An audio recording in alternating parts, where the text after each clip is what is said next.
All right, good evening, everyone who has tuned in to this great forum for the future marketers in Sri Lanka.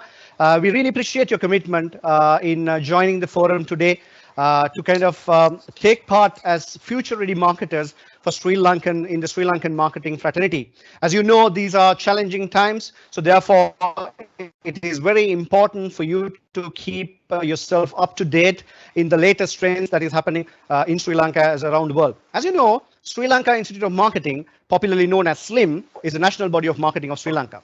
Now, since our inception in 1970, we have been empowering, inspiring, and motivating local marketers just to broaden their horizons and continue back for the betterment of the local economy. Right now, in line with many other programs that Sri Lanka Institute of Marketing is doing, we have come up with this webinar series, which is our latest effort in creating a platform to bring together local and international industry experts to share best-in-class knowledge, emerging trends and themes, and case studies and their experiences. Now, we're doing this to benefit local marketers and to support the marketers like you to understand the ever-changing marketing landscape to become future-ready marketers. Remember, the future is already unfolding as we speak. And for that line, I want you to introduce the newest platform of webinars that we are going to take off from today. Today is the first inaugural episode of this Future Ready Sri Lanka, the phase 2 of Reach Start Sri Lanka that Slim proudly launched last year. And to this, the objective of this platform as a national, Institute of Marketing, Sri Lanka Institute of Marketing is very keen in driving a campaign to challenge the dependent, risk-averse mentality and enforce entrepreneurial, innovative mindset with right skills, knowledge to drive Sri Lanka towards the most foreseeable or the most awaited economic prosperity. Now, let's not blame others around this. Let's, as responsible marketers, equip ourselves to bring the best Sri Lanka out to the global markets. Now, the key emphasis would be to change traditional Sri Lankan mindset and change the outdated thinking pattern of the marketing fraternity, and hence the marketing fraternity to then influence the larger public. So the Future Ready Sri Lanka is coming to you with the slogan of empowering the nation with knowledge. Mainly want to say that, we want you to think different. We want you to become more innovative, and most importantly, be in the trend, be in the global best-in-class practices if you want to step up to that game. So without further ado, I would like to introduce the today's speaker. The inaugural speaker on this series of webinar is someone who is well known to all of you or many of you. He is a passionate sales and marketing expert focused on growing brands and businesses that ultimately lead to making a difference in the lives of consumers. Currently, he is holding the position of Senior Vice President Marketing, Food and Beverage at Nestle Lanka. Prior to Nestle, he was the Director of E-commerce for SoftLogic Retail Holdings. He was Marketing Director for Unilever Sri Lanka, responsible for home care, foods and refreshments, and the period category. He was also the local lead for media, digital and brand activation for Unilever Sri Lanka. He also worked for Fonterra Brands and spent his early years in advertising. And his experience spans across marketing, retail sales, customer marketing, and many categories, including a regional role in the South Asian region, gaining multi-country and multicultural experience. Now, you know who he is. He is none other than the great marketing expert, Mr. Makshoodh Meerasaibu. Makshoodh, over to you to address the audience out there.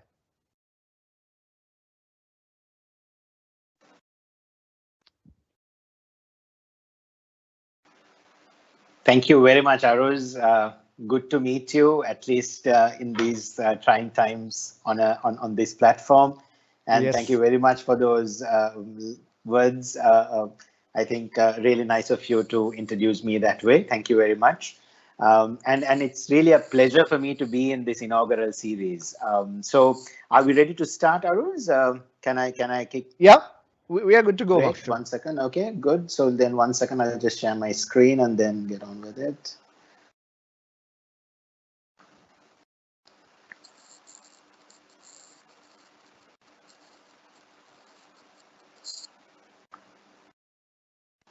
Okay, great. So first of all, I think thank you very much, Tilanka, Nuan, Aroz, and the entire team at Sri Lanka Institute of Marketing for inviting me and giving me this opportunity, because it's really great to see that Sri Lanka Institute of Marketing is leading with these initiatives, because last year from Restart Sri Lanka and right now to talking about Future Ready Sri Lanka, I think is a step in the right direction.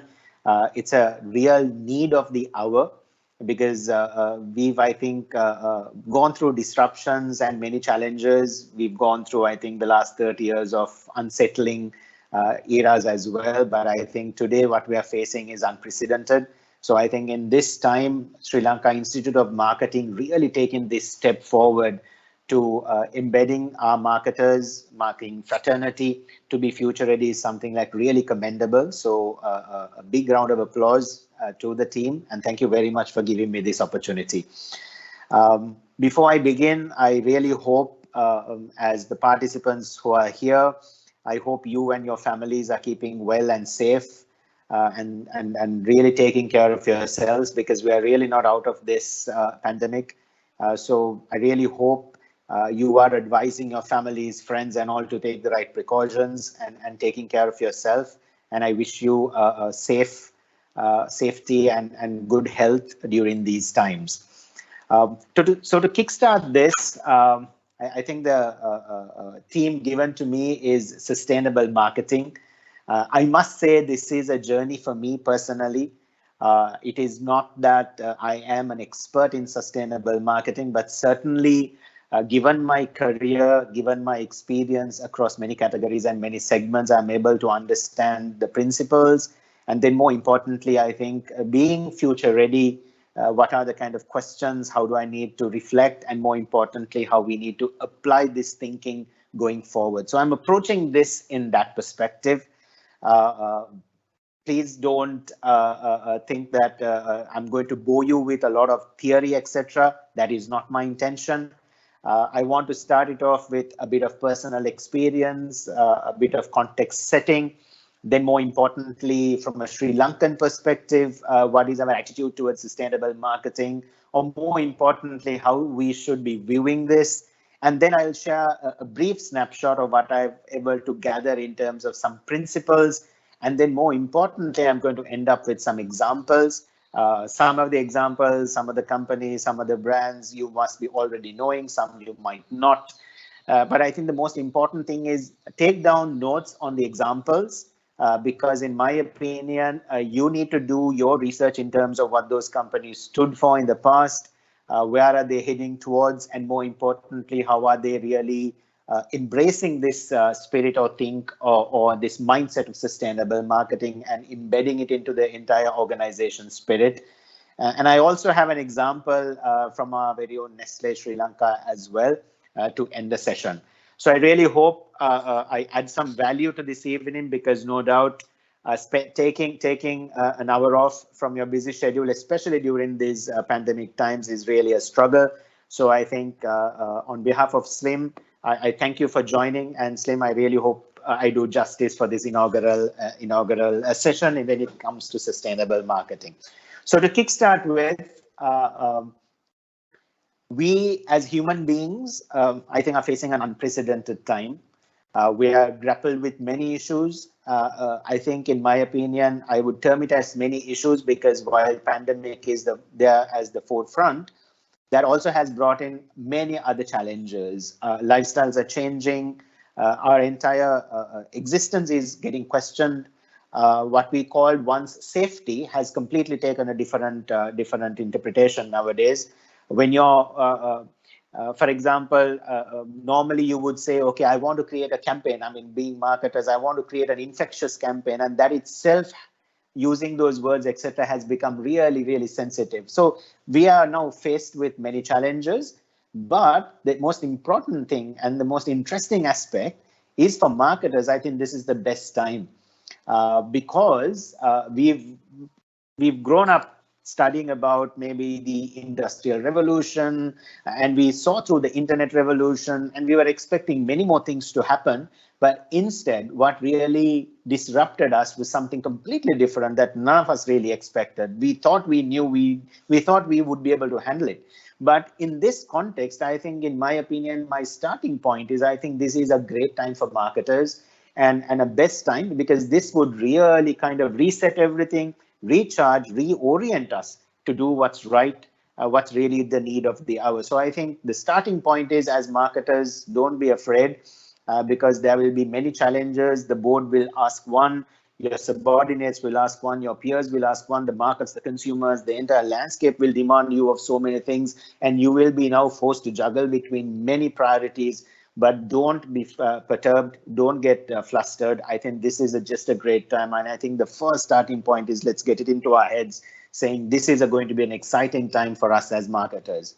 Now, the interesting part is, normally we would look at trends, we would look at the impacts and all.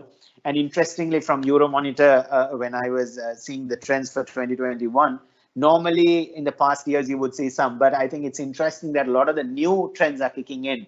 Workplaces in new spaces. Who would have ever thought that would become a trend? Because you stand up, you wake up, you go to office, that was your routine. But currently, this new trend has emerged. Build back better. Things like that is something like we always used to speak about, but not necessarily make it part of a core trend. Craving conveniences, and then more importantly, outdoor being an oasis for you. Normally, an outdoor thing is generally connoted with travel and experimentation and getting new experiences. But currently, even maybe going out to the garden and having a barbecue itself is currently a big trend.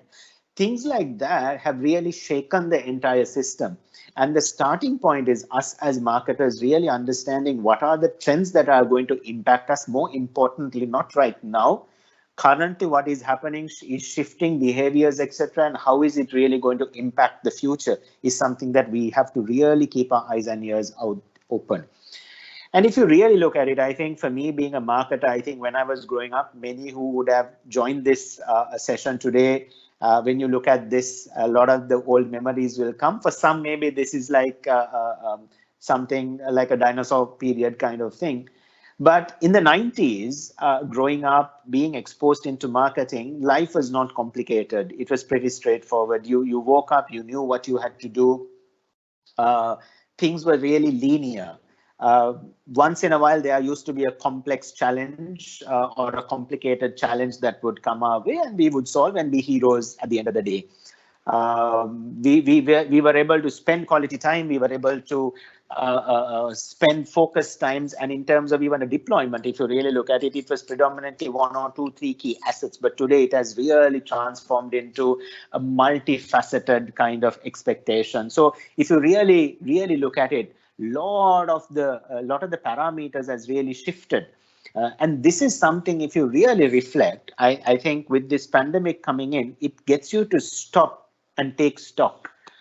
And when you do that, only you realize what a load of changes, evolvements have happened and how we have really adjusted and all. And if you really look at it as marketers, for example, 15 years ago, 10 years ago, and even 5 years ago, and more importantly, even 2 years ago to date, if you look at it, whatever you learn gets obsolete, and you're constantly trying to reinvent yourself and constantly trying to be relevant. The reason is not because new fads or new traits or new assets are coming in, simply because the customer journey has evolved to unprecedented levels. The kind of needs and wants from basic to really coming into a kind of a spider's web has really risen. And in that time, we as marketers are trying to keep up to this changing pace, and more importantly, the challenges of the companies in terms of a day-to-day top line to bottom line to the kind of key KPIs that is really determining success is something that is really pulling us in every multi directions. In this context, only what we must realize is the kind of sustainable marketing principles. How does it really come into forefront? What is this all about? Because so much is going on. And within this now, okay, this sustainable marketing, okay, now this is a new thing that I need to do. Is it going to be one among the many, or is it going to be like going to take 20 to 30% of my time, or is it going to be the bedrock of my entire mindset in terms of how I approach is, I think, going to be today's talk. And I think if I achieve that in each and every one of your minds, I think that is a success in my opinion. And the reason why I put this gentleman for the last couple of seconds, so that like you all see him as well, because this great leader is the one that I started thinking about this sustainable marketing several years ago. This is Paul Polman. He was the previous CEO of Unilever, my previous employer. And as early as 2009, when he took over the reins of Unilever, within a couple of months, he launched something called the Unilever Sustainable Living Plan. And at that time, in 2009, from India, I had come down to Sri Lanka as well. My category was going through multiple challenges, lots of stresses together with my team and company. During that time, this is a concept the global CEO has launched, saying it's USLP. It was a big ticket item. And wherever you're working, you need to be embracing this philosophy and, more importantly, putting it into your brand plans. And what did he say? Basically, he said, we have only one planet, but we are consuming as if we for the equivalent of 3 planets. And at that point in time, living in Sri Lanka, going through lots of stresses in the current category that I was working in, life was pretty much complicated even at that time. What is this all about? Normally, I have my water to drink, food to eat, morning work is there, boss is okay. I just need to get my marketing plan done, was the bigger thinking that was going through my mind. Yeah, USLP is there, it's great. It's something that we are working towards. Let's take it our own sweet time and let's do. And at that point in time, there were some audacious goals. He, together with the entire plan, put down and said, okay, in 5 years, we are going to achieve this. In 10 years, we are going to achieve this. And at that point in time, it was like, okay, a new CEO has come. There is a new philosophy that is coming in. Oh, okay, it's going to be something. And certainly, I was not looking at it in a very positive manner, because my day-to-day job, the demands of the day was massive, expectation was massive, and this was a concept. Fair enough. The reason why I'm telling you this story is because personally, you mustn't think that, okay, as soon as the sustainability thing came, this guy just embraced it and went all out gung-ho about it. That was not the case. And imagine this was in 2009. Then I was a pessimist. And if you really look at it, this entire concept, together with the current pandemic and all these eras coming in only, I began to understand what this is all about. I think in 2020 only it really sunk in. 2021, I think in the first couple of months, if you really look at it only, you realize whatever that he was speaking in 2009 is so true. And I think all the actions that the company took at that time is yielding a lot of results. And if you really look at it, they talk about brands with purpose, etc. So now, being, even though I'm out of the system, when I reflect back, what he said made sense. And today, even after leaving Unilever, the great leader is gone into really going into the social cause, talking about climate change, talking about everything, and being out there. So if you do get a chance, do Google him, do follow him. I think it's very interesting, the kind of thoughts, concepts that he's putting, and the kind of change he's trying to initiate. And imagine to put through an entire conglomerate in terms of those kind of changes, and to go behind audacious goals. Whereas when we were talking about a top-line market share penetration goal, there was also sustainability goals that we were going to be responsible for, and instilling into our systems way back at that time itself shows that this concept was there. It's just that me being in Sri Lanka, being a marketer, it was a concept I was not necessarily taking to heart. So if you really look at it, that was a bit about my story that I wanted to share. Being a pessimist and now actually trying to embrace this concept and realizing, okay, with whatever the world, whatever our country is going through, you begin to realize really that is something that we all need to take to heart.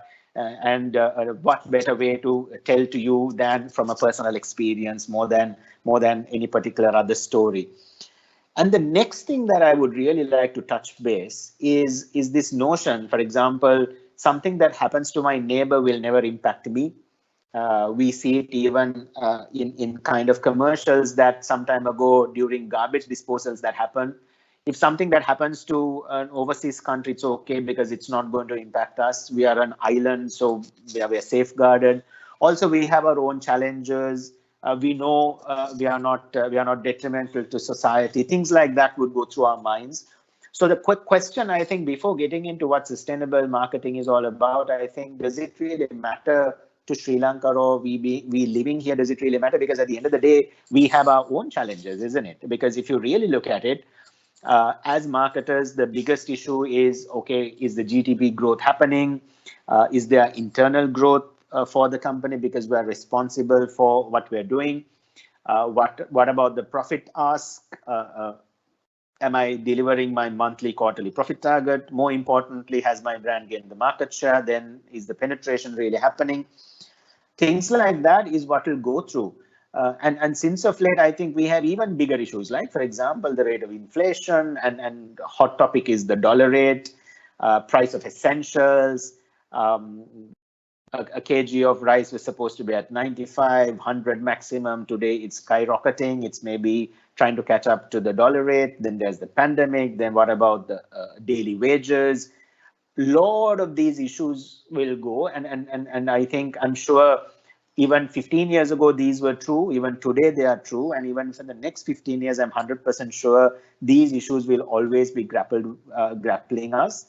And then more importantly, yeah, if we really ask, we are an import oriented economy, so what really value addition are we talking about when you're talking about sustainable marketing? And then we also have this challenge of needing to compete on cost. So if you value add, or if you're talking about value addition, it's going to add to the cost. So then, is my competitiveness going to be good? Am I able to compete? So then I also require scale in terms of my operation. So given these three kind of factors, does it really mean, is it the right time for me to start thinking about this?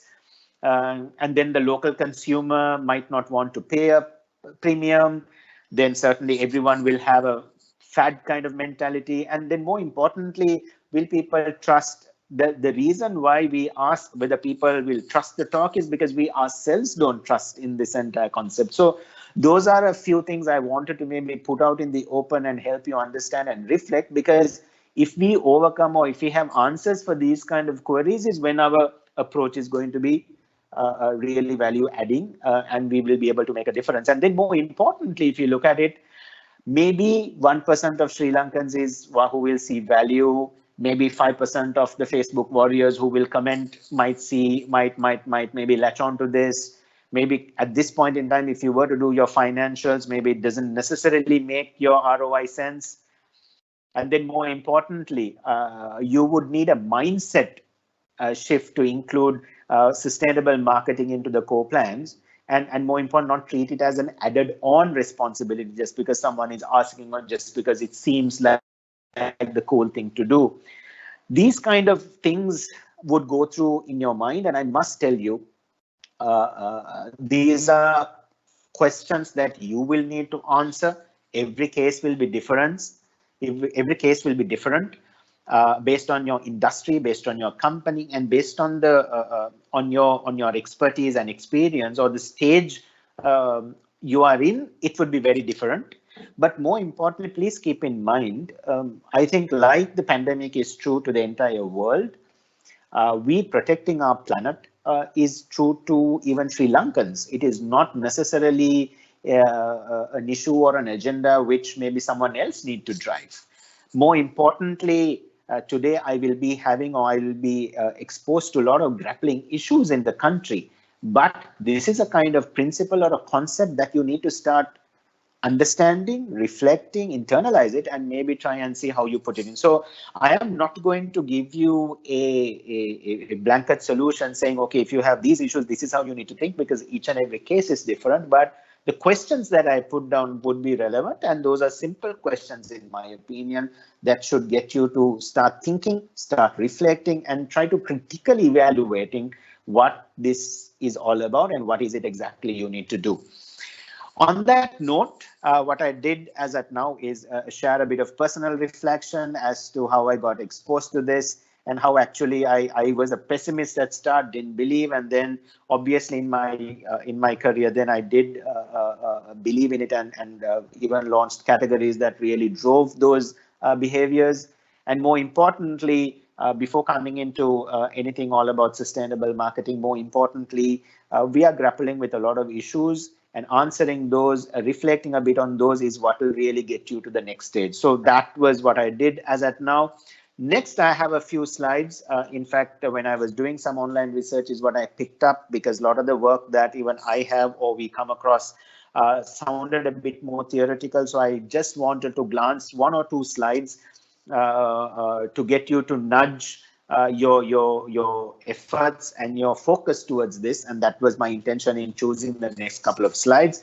So this is something that I picked up, which I thought really helped understand the difference between what's traditional marketing and, more importantly, sustainable marketing is.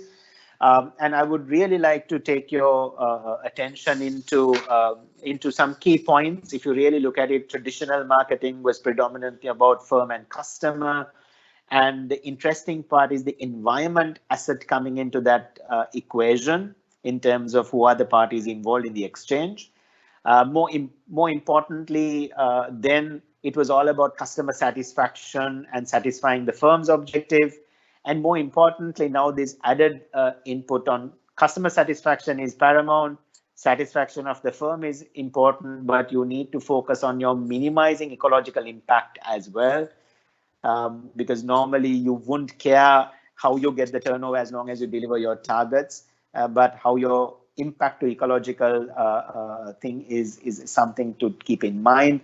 Economic responsibility is going into social responsibility, from manufacturer to product use to how the raw materials can come into the entire value chain, and how post-consumption in terms of how it gets rid of, etc., is something you'll need to bring into your overall corporate social responsibility. And more importantly, marketing decisions in terms of how the entire end-to-end reach coming in is something you have to keep in mind. And then traditionally, you are grappled with legal requirements. And now going beyond legal, regulatory regulations are playing a big role. Country social law plays a big role, and you have to design for environment. So more than looking at it at a legal level, social and regulatory environment becomes a big responsibility, because normally you would do things just to get away from law, but now currently, how do you design for environment? That's the key thing. And earlier, it was more about if someone had an issue, it's a passive attitude, it's a more confrontational, it's a more kind of being defensive. But currently, it has to be about open relationships and collaborations. It's about involving parties. It is about making sure that you create an ecosystem where people come together. And more importantly, you will have green pressure groups, you will have government agencies, you will have lawmakers coming in, but it is about having an open relationship. I thought, for the best of my ability, this summarized what is the kind of difference, because it is not a new principle coming in, because let's remind ourselves, fundamentals of marketing is about satisfying consumer needs.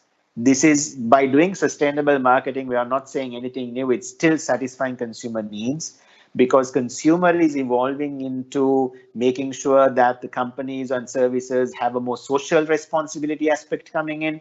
And while satisfying your consumer demands, make sure your environment is also taken into account. That's the entire premise of this.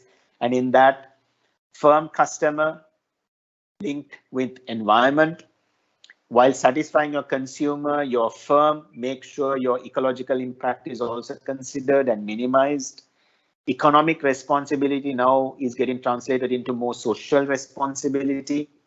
Manufacturing, etc., to take an end-to-end kind of value chain logic and try to make sure that the raw materials that you consume and even post the kind of impact is minimized. It's not only legal requirements, it's also how environmentally savvy your social obligations, your regulatory framework coming in. And also as marketers, I think this is a key thing because I personally experienced this. When we talk about regulatory framework, we seldom use regulatory just to get our products passed, advertising passed, just so that like we can air it and not get into any kind of debate or a legal issue. But I think we have to go beyond that. We have to really embrace this environment, design for environment, and put all those factors into our decision making.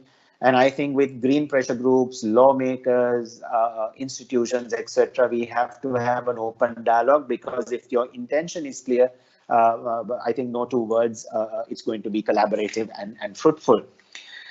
With that, the next point that I want to raise is, I think this is also something I sourced, because Sri Lankan relevant research is, I couldn't get my hands on it, though we have informal research.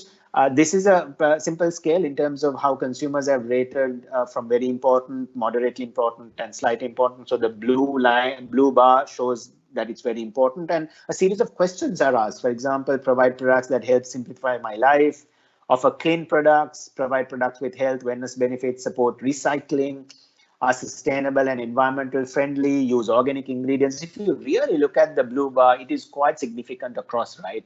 So if we are all about, as marketers, satisfying the consumers' needs and wants and their expectations, please keep in mind, this is also very important for a consumer. It is not important just for a firm to come out and say that we are going to be now socially responsible. It is a consumer's needs.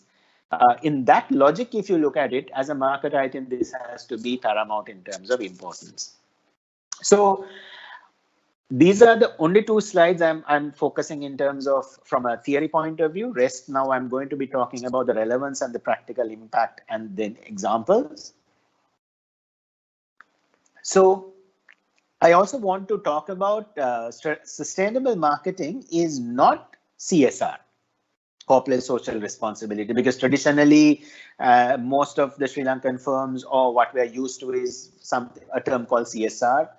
I want to suggest that it is not the case, and it is not an activity in a region to help a particular segment, where you're going to choose maybe an area in Kurunagalar or somewhere, and you do something, and maybe you do some good there. It doesn't mean that, because it is certainly not a promotional activity where you do something and then boost it on FB to get certain likes.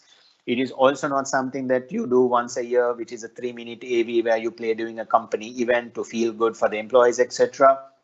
And also, more importantly, it is not about an activity where you're doing your 360 plan on your traditional media, digital media, maybe omnichannel, and then, by the way, I'll do something when it connotes sustainable marketing. I mean, it's not the case.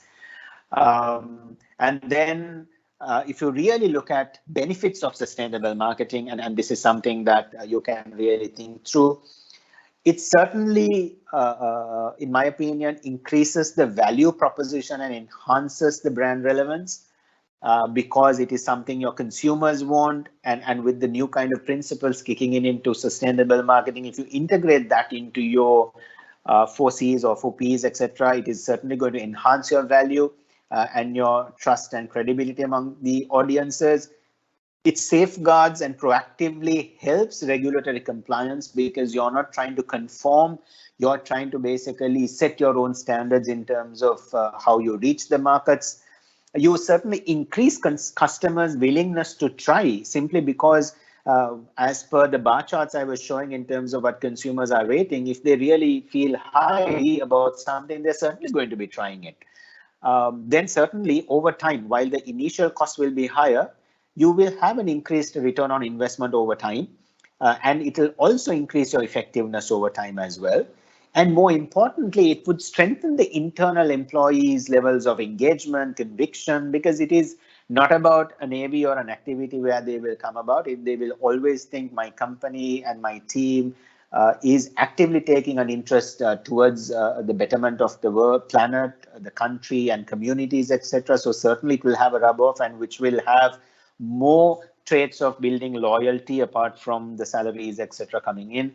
And more importantly, I think for us as marketers, because we are grappled with a lot of the KPIs and operational work, if you really embrace this, I think for me, meaningful work environment, which leads to sustainable practices is something I think for every marketer that will be a whole truth. So even though you need to do it for the world, for the country, for the community, for the company, I think if you also tilt it for you, if it makes a lot of meaningful sense, I think if you have that attitude shifted, certainly there's going to be a bigger impact out there. Because please remember, every marketer has their own style, they bring their own flavor, knack to the entire thing. Imagine if you are convinced that this is the right thing to do, and imagine whoever's joined here, 50, 100 people or anything, or whoever would watch this, imagine if you make more, if you have a positive perception towards this, positive attitude towards this, and if you kind of inculcate a positive behavior to learn about this,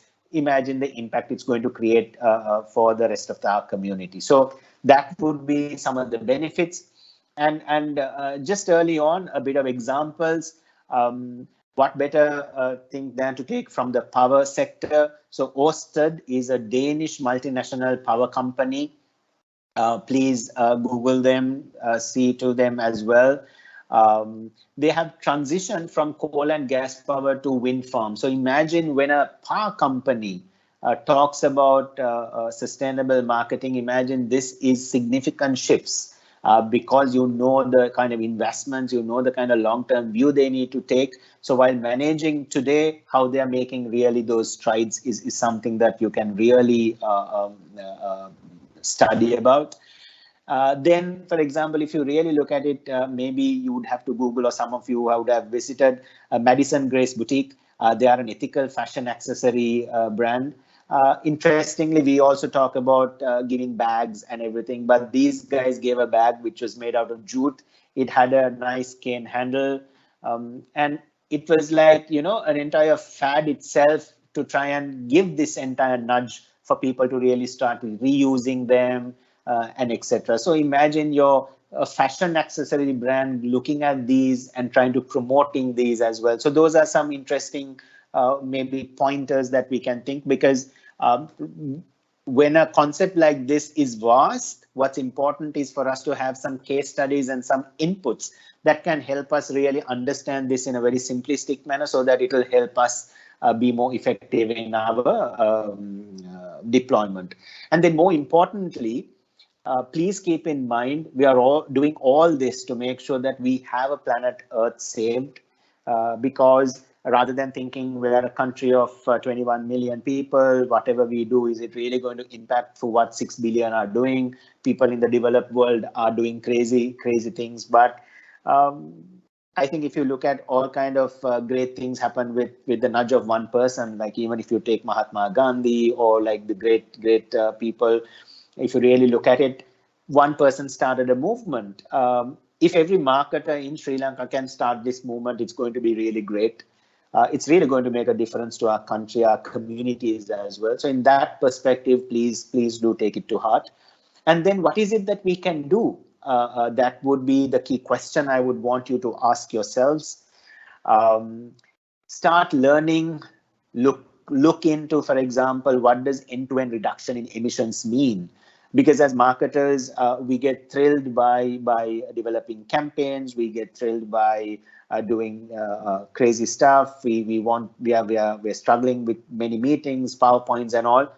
It's kind of getting pulled into different directions. But start creating that habit. Look into these. How do you eliminate and minimize pollution? Sustainable material, for example, in your value chain, how can that come in? How can you encourage a sustainable behavior? Can you do efforts to reduce energy use, be it in your office, at home, or whatever the marketing activity you're doing? Can you actually start looking at green certified products?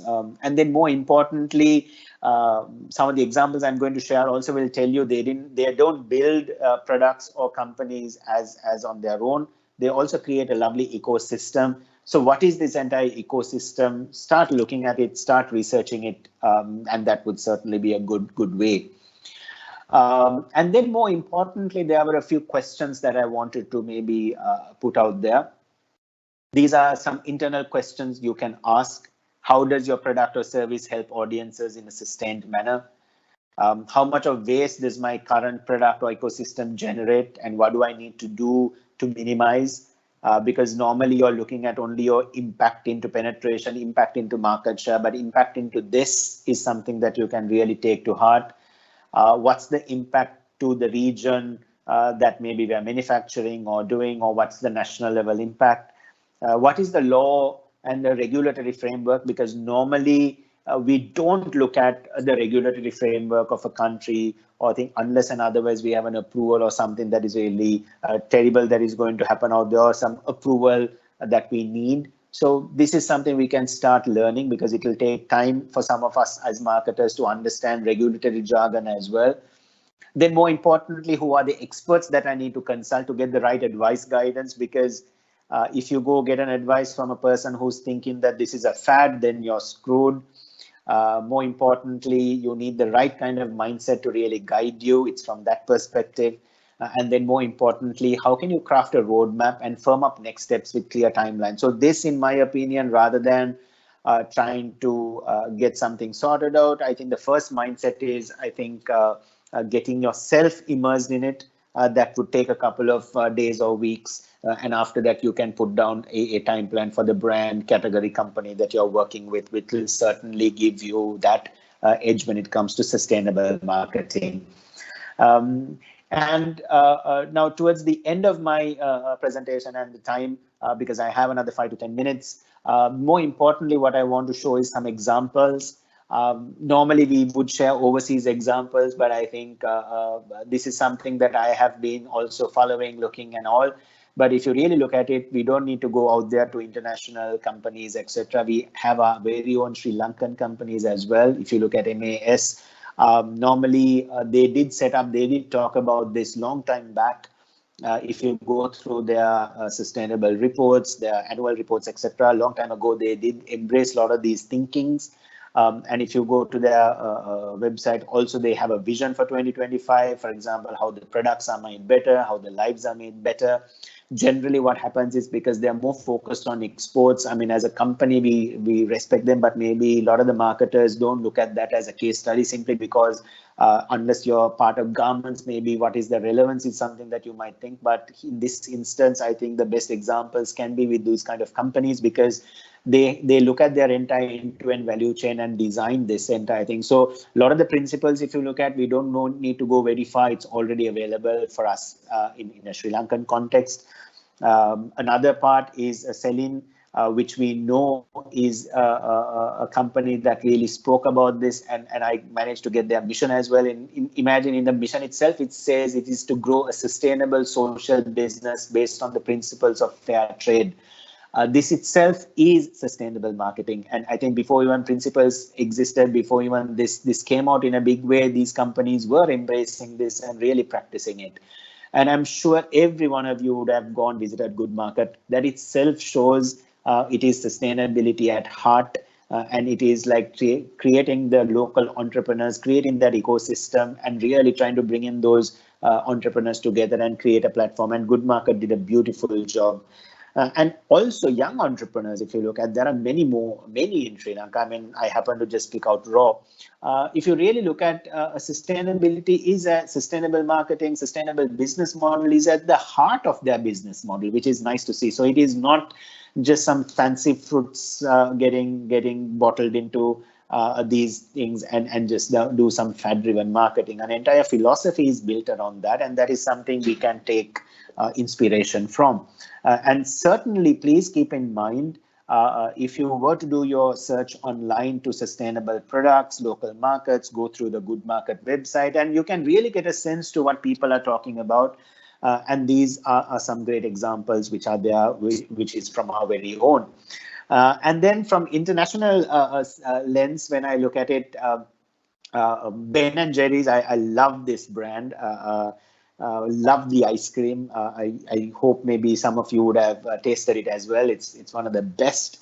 And Ben and Jerry's for me is, I think, from sustainable angle, they started this long time ago. And if you look at all their cases and what the founders did, and everything. It's an interesting case study and something that would really get you, because I also wanted to give you some examples, not to bore you, to really jumpstart your thinking caps as well, and to give you a bit more interest in this. Otherwise, it might become all about cutting emissions and really being socially responsible. I did not want that, so that's why I've given these examples. So if you look at PepsiCo, Nike, General Mills, or Ben and Jerry's, those are some examples that you can really take to heart and do some research on. On that note, next, as the final segment, I would really like to share a few great work that the Milo team has done. All credit goes to Ali and Sam from the Milo team, who really, together with the cross-functional team, brought this to life. And Milo, as you know, is the great sports-based brand. We stand for nutritious energy, and the entire story of how sustainable thinking came into it is what I'm going to illustrate to you in the next couple of slides. So being a global brand, more importantly, in a Sri Lankan context, Milo always stood for nourishing kids' journey to success with nutritious energy and inspiration to grow with sports. I am 100% sure everyone who grew up has tasted Milo, and without a Milo, doing any sports doesn't feel like doing it as well. And in that light, there were three key pillars that Milo was always focused on. Number one was on promoting a healthy lifestyle in terms of providing 175 million or fortified servings to kids. Of course, there is a lot of scrutiny here, but certainly if you look at responsibly doing sugar reductions from 2015 onwards to 2021, 30% reduction in that.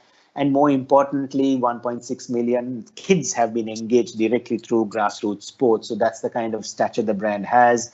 And it's made with respect because all the sourcing is done responsibly. And then we use fresh milk in our product. And then this also has a direct link to our Sri Lankan dairy farmers as well. And then more importantly, we wanted to preserve the environment for our future champions. And that is where sustainable marketing principle in terms of green by design came in. And on that, how we really brought to life was, more importantly, we had three goals. First goal was reducing the plastic usage. Goal 2 was reducing consumption of natural resources. And goal 3 was supporting waste collection, recycling, and energy recovery. Because as you would know, even though in a local context we can have recyclable products, collection and recycling itself is a challenge. So these are the goals that the brand has embraced and taken on board to really do.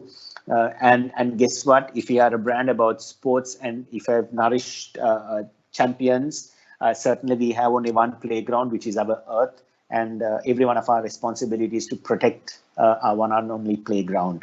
On that note is when we've actually launched as an RTD brand, the first paper straw in Sri Lanka. It's just getting rolled out. Government also has taken this decision, but I think it's great that Milo, being a nutritious brand, really pioneering this in a Sri Lankan context. The interesting part is you would have seen normally the brand is driven with sports sponsorships and communication, etc., to drive more consumption and bring this entire spirit of Milo. The entire team led by Sam, basically what they've done is gone through a detailed 360 kind of view to bring this to life. So obviously doing mainstream, because Sri Lanka being a TV-driven market, doing mainstream to get this entire perspective of why this launch of a paper straw coming in. Then doing a bit of digital engagement to getting entire country to understand what this is all about and the kind of responsible decisions that we need to make. Of course, leveraging the value of public relations, government endorsements, etc., coming in, so that we create that exemplary status. And then more importantly, at point of sale, how to bring this to life. So imagine normally you would see sports stars and X1 coming in, but here are kids, our very own kids, taking this pledge of protecting our own earth and the kind of initiative that it's taken. And more importantly, we are using our internal employees as ambassadors. The entire Nestle family has come together and really taking this message out into the community, because what better way than our own employees being our ambassadors, and then more importantly, the efforts on collection, recycling, and educating consumers, because there's a huge education that is required in this, because we are just not used to paper straws. So that educating and leading that pioneering effort is also something Milo has undertaken. So imagine, I mean, even for me, I told you it was about being a pessimist. Now understanding this, imagine into a sports brand how to inculcate this when you're entire looking at only your sales, market share, on your penetration, that kind of thinking to go in. So this is something that, in my opinion, also it's a personal journey again. Where we are trying to do the right thing, bring in a lot of the sustainable marketing principles in terms of how we execute. So that's pretty much. So I started off with a personal story, ending up with a personal example, and to finish this off, giving my 50-minute time, and I've taken 2 minutes extra, but I think just my summary slide in terms of the key points. First one is we have only one Earth, and we need to protect it. Sustainable marketing is all about enhancing quality of life by providing solutions which protects and minimizes the effects on our environment. That's the first most important key point. The second point is rise of online has led to consumers being better informed about impact. Now here, embracing and deploying sustainable marketing by companies will be inevitable and will certainly enhance brand equity, something we have to keep in our minds. And more importantly, understand that this will lead to trust building among consumers. Let's not forget that. Then the third point is you don't have to reinvent entirely. It is all about building on the traditional marketing practices while applying sustainable marketing levers to serve evolving needs of consumers. That is the key point, serving evolving needs of consumers while addressing consumers and environmental and social initiatives. That's the important thing, because everything needn't change in one go. Start today, start small, start right, start with the right mindset. It will evolve to a great point. Do this with utmost honesty. I think as marketers, we are very quick to embrace, very quick to let go. We have our own interpretations. But I think the fourth thing is, the most important thing. Do this with utmost honesty. Be genuine in intent and action. Be transparent about the roadmap, process, and action plan. Let's face it, cannot be done overnight. And I think ensure the right mindset is there within the team. On that note, I would end my session. I really hope this was useful, some key points. As you would know, I wanted to stick to a lot of examples and get you to start thinking, because I think as marketers, we are not very good at digesting a lot of theory. I think if we can reflect a lot more, if we can do our own research, if we can make sure that our mindsets change, that would, in my opinion, be the best impact, and that is what I wanted to achieve. So, Aruz, I hope I've done justice to your inaugural session. I really hope Sri Lanka Institute of Marketing goes from strength to strength, and this series becomes a true success. So I thank you very much. Thank you, Makshoodh. Thank you very much. It was very informative and at the same time very insightful.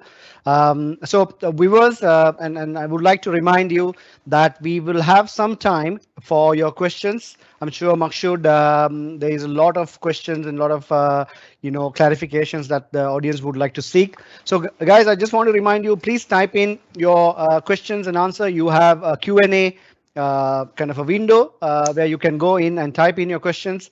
I would post those to Makshoodh, and maybe you can get some explanation from him. So this is a great opportunity for you.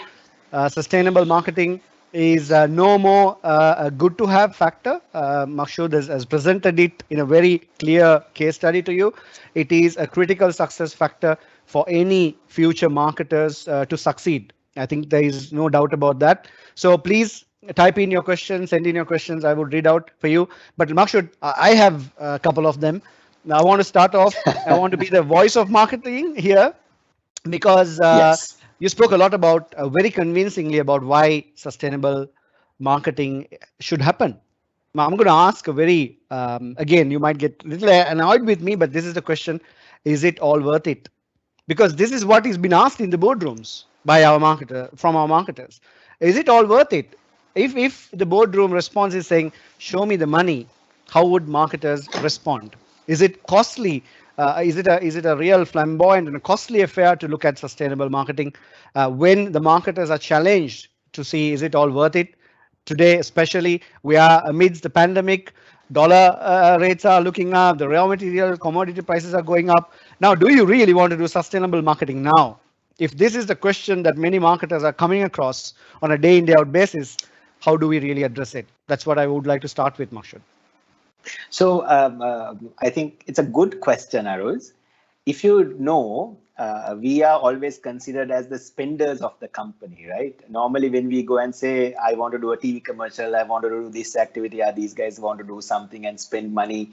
And now how am I going to get my sale? Because marketing is a function where you're investing to return. It's an easy solution because we've always, throughout our lives, have been convincing people in the boardroom as to why they need to invest in a particular brand, in a particular packaging, in a particular TV commercial, in a particular deployment plan. So if you really look at it, we do that with a lot of conviction, and that is where exactly what I was trying to tell today. If we are convinced why sustainable marketing is needed, I'm 100% sure this is a cakewalk for all of us in the boardroom. The issue is, I suppose, because we are grappled with a lot of the issues, this also is something we are somehow trying to weave into our 360-degree plan or our entire marketing plan, which is not the core base. If we understand that the consumer needs are changing and that is what's needed, the brand purpose, the brand kind of trust credentials to go to a particular level requires this. If we try to weave that in, then I'm sure the argument will be convincing. Today, I think many of us, including me, I would say, because we're not 100% convinced, it's half-hearted. So when a question is thrown at you, your question's obviously half of it, and I'm 100% sure the board members just see that.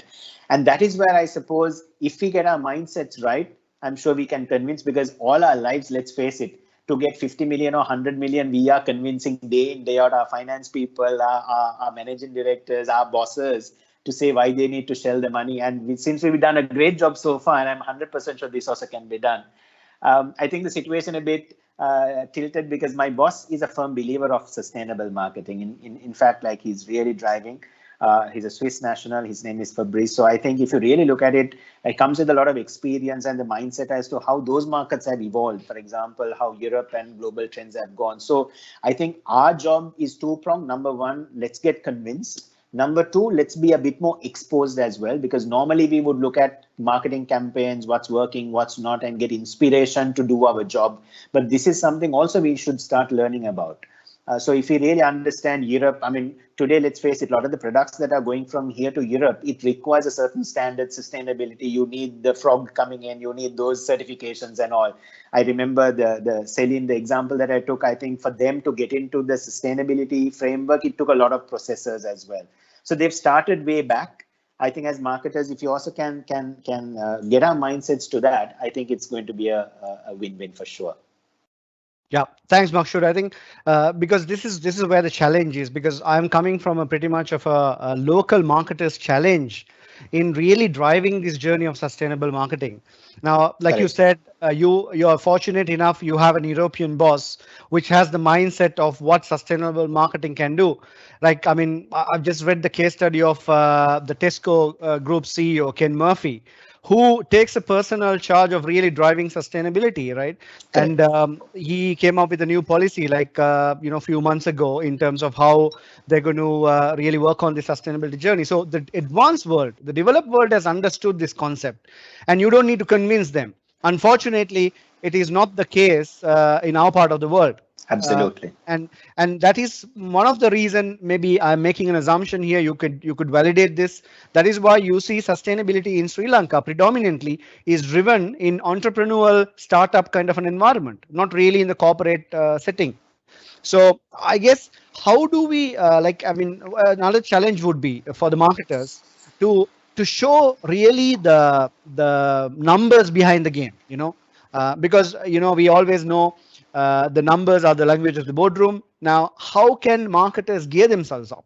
Because I told you, I mean, you were very clear. You were very clear enough in saying that you need to be convinced, but it's not good enough. Like a lot of our marketers lack the skill of communicating it with the right language in a way that the decision makers understand.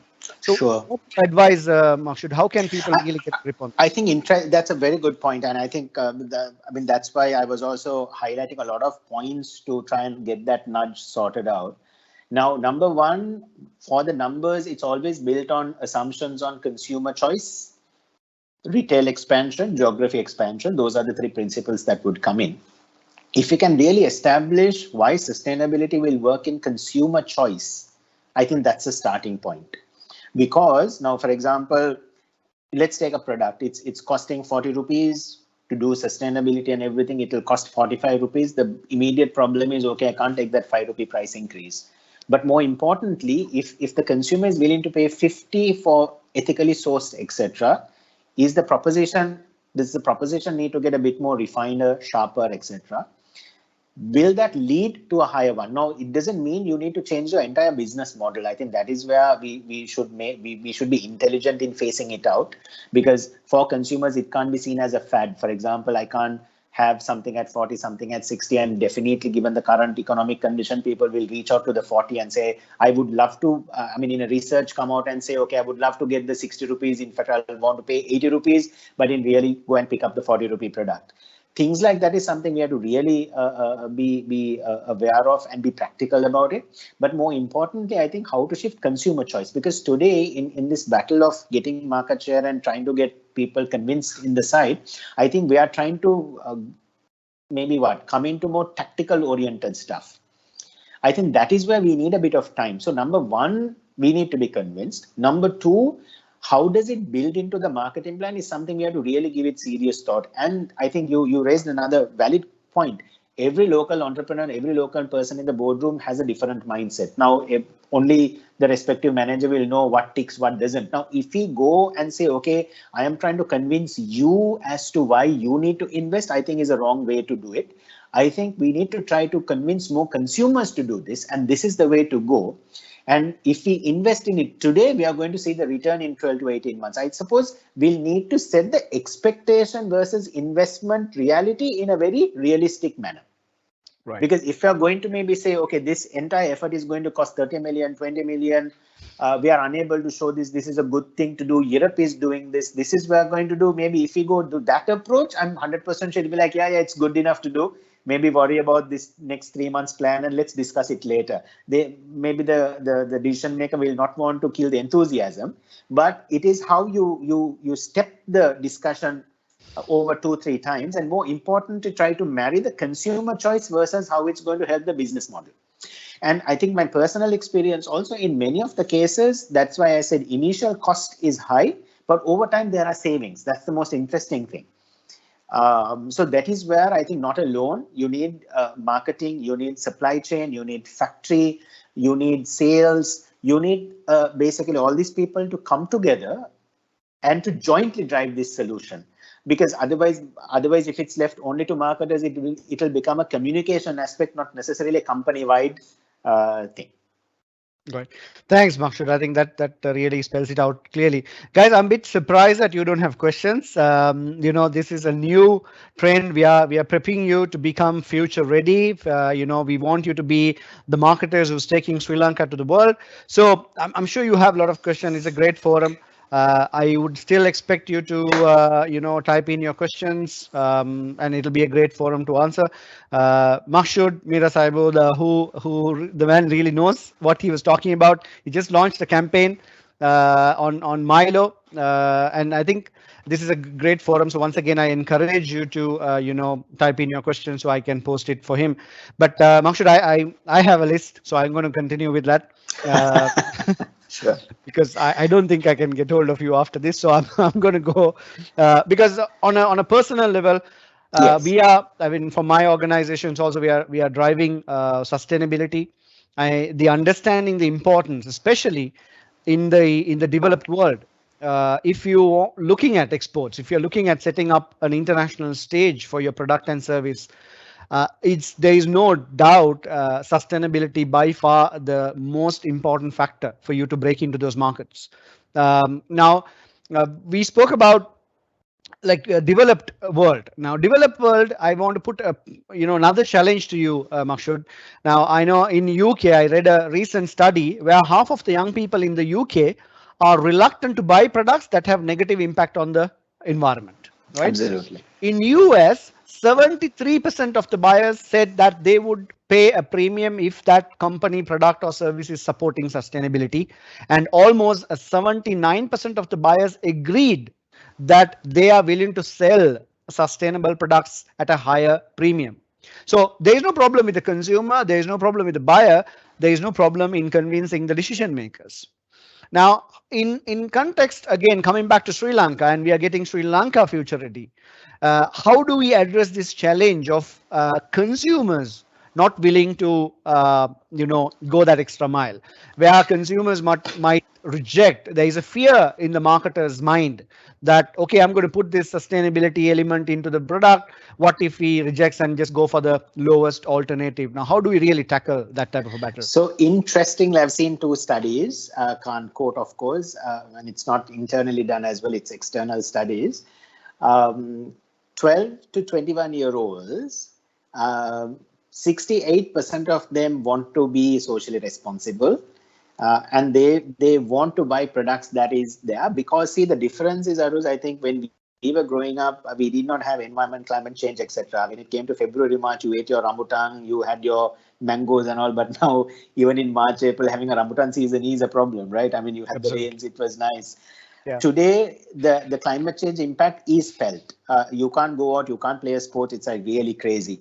So if you really look at it, for the youngsters today, climate change is here to stay. And with this really, I mean, for us, maybe Instagram, everything is still something that we are trying to get used to. But in an Instagram world or in a YouTube world, you have your celebrities and all. And if you take, they are going by them.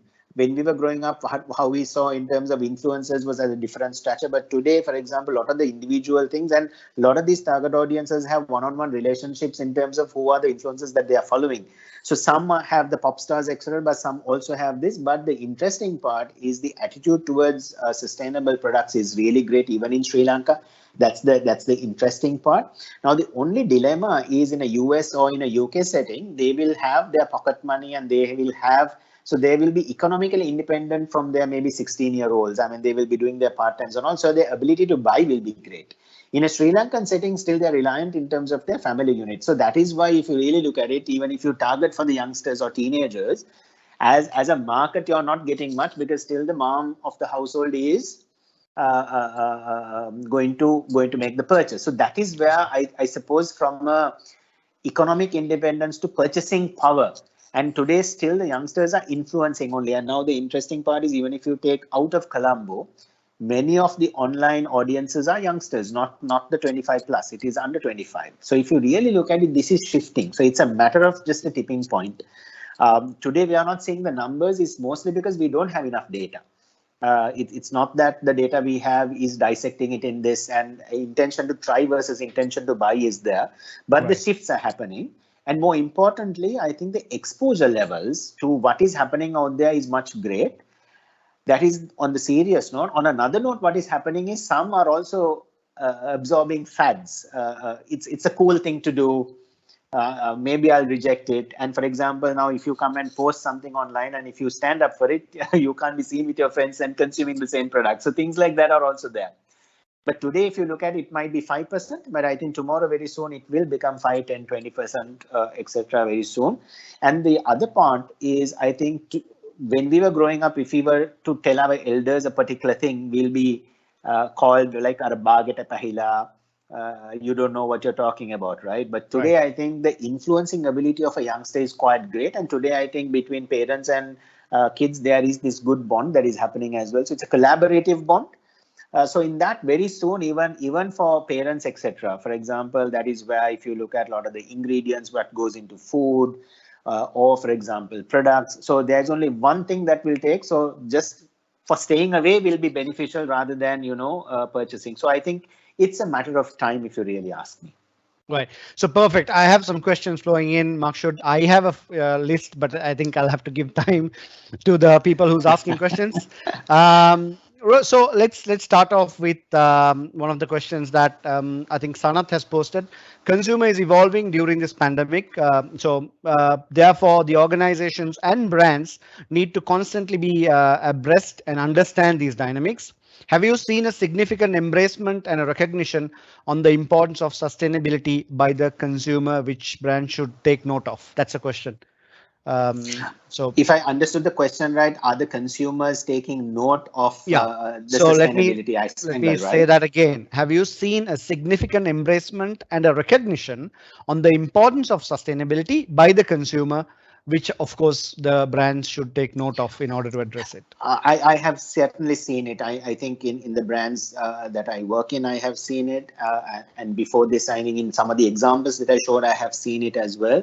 And I was just quoting, I think, your earlier question, if you really ask some of the studies that I've seen also. Imagine, I mean, that is what 12 to 20-year-olds. I mean, when we were growing up, when we were 15, all we wanted to do was just maybe play cricket and get over with, not even study, etc. Right? But for them to have a view in terms of what impacts my planet, I'm not going to be used, and I'm going to be having a conscious decision in terms of what I do. Maybe That's right. even if my parents would bring it, I would not use it. And imagine that would have a big effect on the family purchasing habit of that brand as well. I've certainly seen it. So in terms of numbers, it is not much. And maybe we also have a mentality where some of us maybe put it online, some of us we hold true in our hearts only. We will not maybe air it out as well because we are not that kind of community in terms of outward about. But it's just a matter of time, and I certainly have seen it. Perfect. Thanks, Makshoodh. And I have a question from Maxwell. I hope it's Maxwell, sir. So, how could a marketer in the food industry, so this is directly linked to you, Makshoodh, change their core business activity of producing products to be nutritious by reducing sugar, salt, and fat? It would be the core of sustainability focus on big time food manufacturers. So he wants to know how can the food industry change the core business activity by making it more nutritious. So interestingly, I think Nestle also has taken many strides in it. So I think there are many aspects to this. Number one is in terms of sustainable sourcing. So the ingredients that we source. So for example, be it milk, be it coconuts, even for example, the ingredients that go in like products like even turmeric to a lot of the spices that get used. Number one, is it sustainably farmed, sustainably sourced? That is number one. Second thing is in terms of the packaging material. Is it sustainable? Is it recyclable? Can it be post-use? For example, as you would know, many of the Nestle products get sampled across. Like when we were growing up, I mean, you would drink your Nestle malt, Milo, etc. When it comes to school, maybe a lot of the milk companies do this. Those even cups, can it be paper instead of plastic? So things like that. So all your entire touch points need to happen. And the third most important thing is, I think we would always recommend a balanced, healthy, nutritious diet. You have certain calories to take and you need certain amounts dispensed. You need certain to consume as well. And in that context, there is a country law, and more importantly, there is at an age bracket as well. So across all those, we would look at it, and in terms of fat, sat fat, and in terms of salt and sugars. And that is why, like even in Milo, for example, if you take, sorry, Avis, you were going to say No. something. So I was just trying to say, I mean, there's an interesting component, an add-on to that question, Yeah. Makshoodh. I mean, before we go into details, I think it's, I think, the question is actually, he's adding on to the question, asking, how can the big timers change the taste buds of the general public that seeks sugar, fat, and salt as the main ingredients of a really tasty food? I think it's a great, very interesting question. How can we really deal with this? So there is, of course, a sacrifice. For example, now I have a huge sweet palate. Maybe 15 years ago or 20 years ago, if I had a Milo, it would taste one, but today it would taste different. But I think there, what happens is this. I think it has to be part of a balanced diet, because maybe 15 years ago, our consumption habits, our entire energy dispensing was different. Today, it's different. So, for example, if I take a mug of Milo today, it has only actually one spoon of added sugar, nothing else. If you make your Milo cup now, the difference is this. Maybe if you need more sugar and everything, that is up to you to add it. But the problem is the recommendation is not the case. It's something like you don't eat a chocolate. You don't eat an entire bar of Cadbury like maybe morning and evening, right? You would maybe eat one, and if you keep eating it every day, it's bad. I mean, it's not like that. But I think as companies, we need to have a responsible attitude going in, because now if I take a cup of tea, normally maybe when I make it at home, I would add 3 to 4 spoons maybe. But if I go out, even in a restaurant or something, they would serve the sugar separately. No one will add the 4 spoons and give you, even though that will taste great. But I think in moderation, the best practices is something companies have to promote, not really going extra or not going under, so that it is part of a balanced meal. I think if you really look at our palates also have evolved over time. For example, if you really look at it today, our parents or our uncles, aunts and all, maybe they had a huge sweet tooth, but currently they have cut down in a big way. If you talk to most of the youngsters today, when you do a lot of studies, you'll realize their sweet palate is completely different, because they're talking about eating maybe a lot of greens. Maybe it is not about only rice and curry. It is about across things. Maybe they are eating more nuts, etc. There's a fruit palate coming in. So the palates are also, in my opinion, evolving. Right. But I think the difference is now, if you take east part in the country, they have a huge sweet palate. That doesn't mean we would need to promote products with great amount of sugar there, because that is actually leading to unhealthy practices. So companies always need to lead to a balanced thing in line with a particular guideline, driving a particular thing. Now, of course, consumers' choice is, okay, it's not sweet enough, it's not nice enough, and to stay away. But that would be 5%, and that I think companies should be okay about, because it's all about providing that right balance in terms of a societal impact. So your answer is that the companies can drive behavioral change, and that includes preferences as well. That's what you're saying. Absolutely. But it's a long run. It's not like something that it can happen overnight. In your own words, it might take sustained efforts by the organizer. Absolutely, because like, for example, even some reductions, it happens gradually every year, not necessarily in one go. So that is why if you take Milo, we were just saying, I mean, 30% reduction over 4 years. And today, people are still very loyal and continuously Great. supporting the brand as well. So Makshoodh, interesting. There's a lot of question about the Milo case study, but I'm not really diving into that, because that then becomes a very product-centric conversation. Absolutely. But I'm going to go in for more general questions that's coming in. The one that Yash has it for me is, what will be the future of sustainable marketing in terms of the evolve of new technologies such as blockchain? Interesting perspective. What's your view on that, Makshoodh? Very, very nascent. I won't be an expert to answer on that. Sorry about it, because I think sustainability marketing is something that, yes, I am still learning. The impacts into blockchain and how it will come, very sorry, won't be of any use. Okay. So I'll just go into another question, which is, in which point disruptive innovation will convert to sustainable marketing? What are the key aspects to become an entrepreneur was the question, but she's trying to build on, or the questioner is trying to build on, saying that in which point disruptive innovation will convert to sustainable marketing. I think it's a good question. Maybe how I would answer it is, see, number one, like we were discussing, this is not a fad. It is something our environment is going through. It is about social responsibility, but more importantly, it's about what the consumers want in terms of a decision making and in terms of satisfying them. So if you look at it, if today, for example, and none of us wanted, I mean, gone are the days, I mean, maybe now youngsters might want everything to be a touch phone, but when we were growing up, we never wanted a touch phone. But when Apple came in, that was like the wow. I mean, I showed you all the cassette in the 90s, but when the iPod or the Nano came in, it was like next best thing to slice bread, because you never realized like 1,000 odd songs would be in that small device. There was, simply because consumer did not know, but we were wowed simply because there was that entire need. Now, can that need get addressed in a sustainable manner?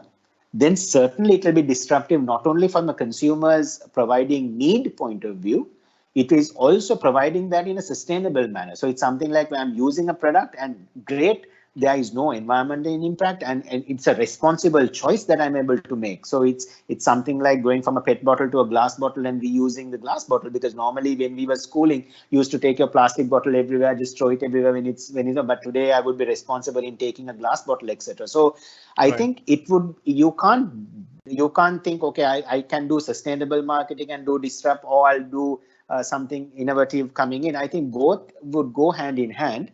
But more importantly, will it be a wow to the consumer, and will it be a wow to your environment and society? I think if we crack that, it's going to be certainly a disruptive model. Thanks, Makshoodh. I think that's really very clear. I think you did touch on this particular question. This is raised by Achini. What's the difference between sustainable marketing versus CSR? Maybe in a very brief manner, if you could just explain that once again. Yeah, so I think it's an interesting. That's why I think I addressed that as well. So generally, what happens is corporate social responsibility means I will need to maybe build a bridge in somewhere, do something worthwhile to a community. So if there is a flood, or if a particular village needs a particular amenity, I would go and do, and maybe paint that entire thing from my brand colors, put a company logo, put a plaque, go on a Saturday morning with an entire team, do that. And maybe it would be about doing good to the society. Now that is about doing basic necessities, or maybe standing for something. Obviously, every community, every village will have a lot of things, because there is a level government will do, but companies also come forward and they would stand for something. That is a corporate social responsibility. By definition, that is CSR. But sustainable marketing is not only that. It is, for example, bringing, like I said, all those facets coming in. For example, what is the wastage that my product is producing, and can I minimize it? What is the regulatory framework that I'm there? How do I think about the environmental aspect coming in? How do I think about even how people use my product, etc.? All those facets coming in. And more importantly, maybe like gone are the days, maybe for an event like that, maybe an entire company would go in like 5 buses. But maybe you would think only 1 bus will go, because I would cut the emissions of 4 buses going, and the rest of the people will connect online and do that.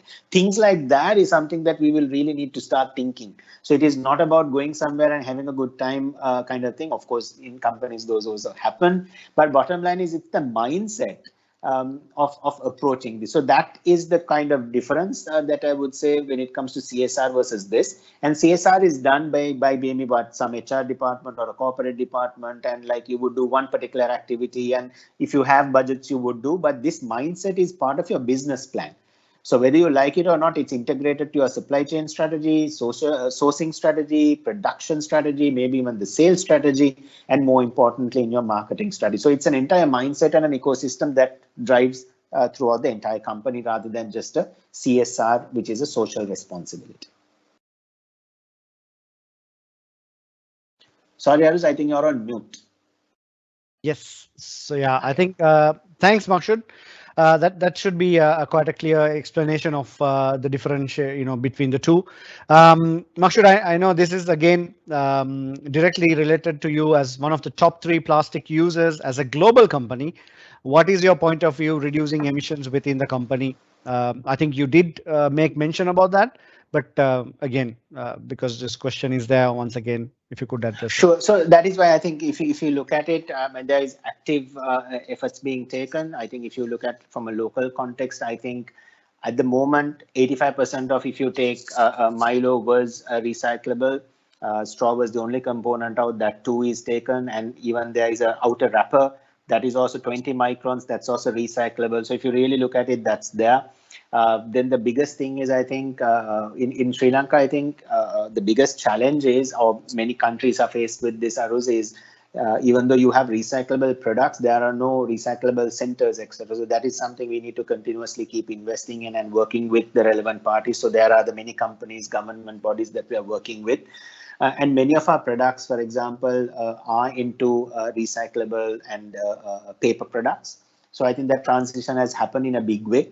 And continuously, you would see in the next couple of months also we taking an active effort to do so. And not only that, I think even like I was mentioning in a previous question as well, sustainable sourcing, and I think the company also has been part of the first company, I think, collecting local milk way back, setting the factory here We are the only company who exports coconut milk powder as well for the entire Nestle world. So there are 6,000 farmers who directly get impacted. So it's touching lives, touching communities, touching products. And I think this is a journey, like I was saying as well, but I think in the recent past, it's accelerated at an enormous scale. Perfect. So I have two Milo related questions, but I would expect you to be very brief. I mean, on that note, there's two questions I'm going to combine into one, Makshoodh. Right. There's the first one. You decided to ask it anyway, huh? I still wanted to, otherwise the questioner is going to hold me against on that. What are the positive results of your Milo paper straw initiative on the company so far?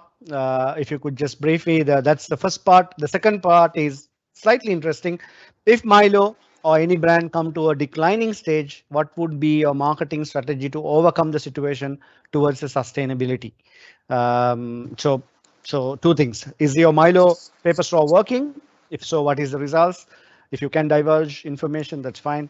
And then the next one is, if the brand is declining, what would be your strategy to overcome situation with sustainability? Sure. So I will have to be brief, of course, and not vague, of course, in the answer. The first one is, I think we launched it in May during the lockdown, etc. So it's still very early, but the initial responses that we are getting is positive. Of course, some parts, lower part, there is mixed reactions because it is a change in behavior, change in attitude, etc. But predominantly, I think it has been taken very positively, because we have even consumers saying this is the step towards the right direction. And even if it means that you have to get used to a particular style, so be it. That is something we should pioneer. But early indications is very positive. Of course, the launch has happened in particular regions. National will take up very soon. So I think yet to see, but a lot more work to do, because Aruz, as you know, this is a shift in behavior in terms of how the product is there. So I think the team on a daily basis is really doing that. So I think all kudos to the team, but a lot more work to be done. I think this is just the start, which is this 1%, 99% more to go. So it's a day in, day out struggle. Second thing is, I think when it comes to a decline, I think currently the biggest one is, as you would know, we are an outdoor brand. I mean, when you do sports, when you're out and about, I think you need a Milo. And it is something that would really keep you refreshed and nourished as well. Currently, I think that is the biggest challenge. So really looking forward to, I think, first we being safe, and then out of home to really take up. We've also seen a lot of traction in home. So one of the things that we've actually deployed is doing a lot of in-home use kind of stuff, because kids still want to study at home. They will still do their play around at home as well. So even when they do studies and etc., not necessarily into sports, maybe having a Milo would certainly give you that nourishing energy that you need. That is something that we've really done and consistently trying to do, which the brand has never done, which we started last year. So as maybe one initiative I would like to highlight is something that we've really done. Perfect, Makshoodh. The clock is ticking, and then I have many questions coming in. But I have to take a call. So I'm going to go back to one last question, which would be the concluding remarks from you as well.